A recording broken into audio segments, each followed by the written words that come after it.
Бул апам болот, ал эжем болот, тиги жеңем болот.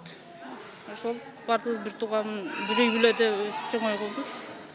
Инабат Суранова эки кызы, келини жана 5 небереси менен Баткен шаарындагы номер 3 гимназиянын спорт залында түнөдү. Алар 29 апрель күнү түн жамынып Кызыл Бел айылынан качып чыккан.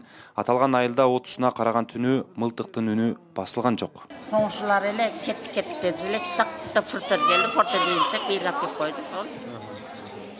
Отурабыз жерде. Балдар коркуп калган жокпу апа? Жок, балдар жакшы эле отурат мына. Кака барабыз деп жүргүлөп барабыз, мектепке барабыз деп келдик ошол. Отурабыз, тамагы жакшы, тамак берди, кеч ифтар кылдык, саарлык кылдык. Чырчыгы ок атылган Көкташ, Кызыл Бел жана Миңбулак айылдарынан аялдар, балдар жана кар-картаңдар Баткен шаарына качып келип жатышат. Облус бийлиги аларды каладагы 6 мектепке жайгаштырды. Эвакуация болгон адамдардын саны 2-3 миңге жетери айтылды. Davlenem kötülüğünde jattım, alıp turup geldim. Men elin arasına barayınçı dedim. Emne degen söz болып жатат. Көкташ айылынын 84 жаштагы тургуну Самат Өмүрзаков дагы Баткен шаарын көздөй агылган эл менен чогуу келип, мектепте таң атырды. Kaçıp geldim men keçe. Kaçıp geldim. 4 tane nevrem var. Gelinim var. Jantalbaş kaçıp geldim bir yetke. Ok geldi, o maşinada yerge daydı ok geldi, taşka değdi. Canım çıkıp gitti de. Jantalbaş kaçıp geldim bir yetke. Gördünüz mü? Hiç kimden hiç kim haber almaydı.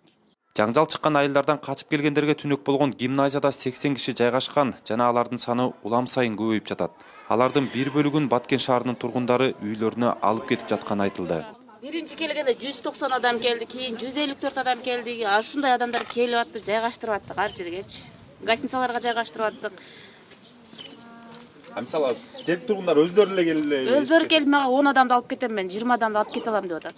Баткен облустук ооруканада жарадар болгондор көп. Дарыгерлердин айтымында түндө ок жаңылгандардын бир бөлүгү Бишкек шаарына жиберилген. Ооруканада жаткандардын басымдуу бөлүгүн жай тургундар түзөт. Азыр бүгүнкү саатка бизде азыр 100 чакты бетаптар түшкөн, жар калгандар.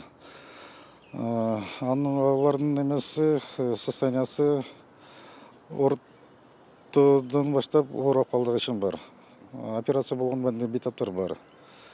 Көбүнчө немесе ок тийген жарандар түшкөн. Реанимацияда азыр точно айта албайм, бирок бар. Ондан ашык. Ошол эле учурда Баткен облусуна башка аймактардан жана эл аралык уюмдардан гуманитардык жардам келе баштады. Ал эми облус бийлиги жайгашкан имараттын алдына жүздөгөн жарандар топтолуп, окуянын өнүгүшүнө байкоо салып турушат. түтөгөн жерчи? Ошол болуп тиги Көкташ. Байын часып түтөп атат кудей.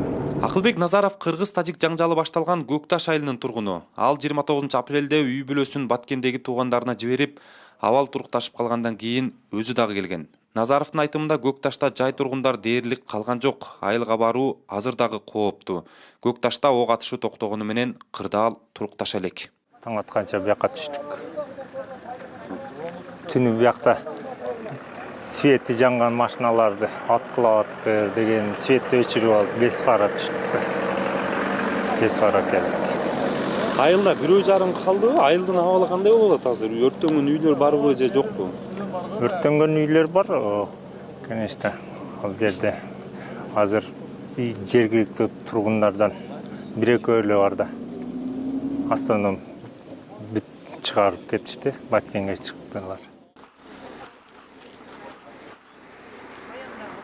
Биз азыр Баткен районундагы Миңбулак айылында турабыз. Бир күн мурун бул айылда дагы ок атылган. Жергиликтүү тургундардын айтымына караганда азыркы учурда кырдаалы турукташып тынчып калгандыгын билдиришүүдө. Ал эми чыр башталган Көкташ айылы ушул биз турган жерден 15 чакырым алыстыкта жайгашкан. Азыркы учурда ал айылга баруу мүмкүн эмес, анткени жолду Кыргызстандын аскерлери көзөмөлдөп тосуп турат. Айбек Бийбосунов, Бектур Стамкулов, Азаттык, Баткен.